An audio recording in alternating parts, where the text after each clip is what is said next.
Il est parti avec un ami à lui dormir chez un autre ami. Il a quel âge? Il avait quel âge? 14 ans. Il avait 14 ans. 14 ans.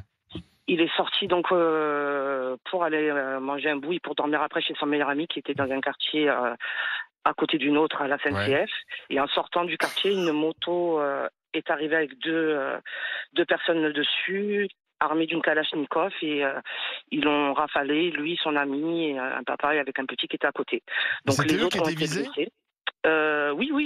Oui. Et pourquoi? Ben parce qu'ils l'ont pris pour un guetteur. Ah oui. Guerre de territoire. Ils l'ont pris pour un guetteur. Et ils ils ont... tirent comme ça, ils tuent quoi en fait. Ils viennent Pour pas un pour motif ils viennent pas pour qui est faire assez peur, non. futile quoi. Ils sont venus pour tuer ce jour-là. Hein. Et son copain à côté n'avait rien à voir aussi avec les trafics ou quoi? La mère Ryan. Oui.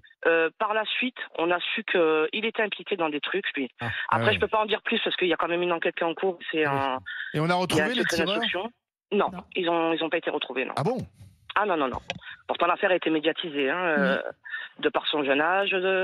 Et à votre avis, pourquoi? Parce qu'il y a une loi du silence, personne ne parle, ou parce que finalement on s'est dit, bon ben voilà, c'est un règlement de compte, un énième et... Alors c'est très compliqué dans les quartiers, c'est très compliqué, il y a quand même une omerta qui se passe quand il y a... moi j'aime pas ce terme de règlement de compte parce que pour moi c'est forcément lié au stup et en ce qui concerne mon neveu, c'était pas le cas. Oui. Et pour moi c'est un assassinat pur et simple.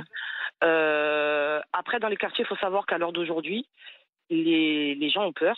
Moi, j'y ai vécu 25 ans. Je suis partie que cette année parce que par rapport à ce qui nous est arrivé, on ne pouvait plus rester là-bas. Ouais. Après, voilà, faut comprendre que les familles ont peur. Quand vous arrivez dans un quartier où il y a des checkpoints, où on vous demande où vous allez, on vous met une torche à l'intérieur pour savoir qui vous êtes, quel bâtiment, enfin, c'est quand même compliqué. Moi, j'y vivais, donc ça ne me choquait plus, mais ça peut choquer d'autres personnes. Je vous écoutais tout à l'heure parler, je sais plus qui disait, moi, j'irai pas dans un quartier comme ça. Enfin, oui, moi, je peux l'entendre. Après, faut savoir que ceux qui veulent que ça change et que ça bouge à l'intérieur des quartiers, souvent sont prêts à partir. On les menace, eux ou leurs enfants.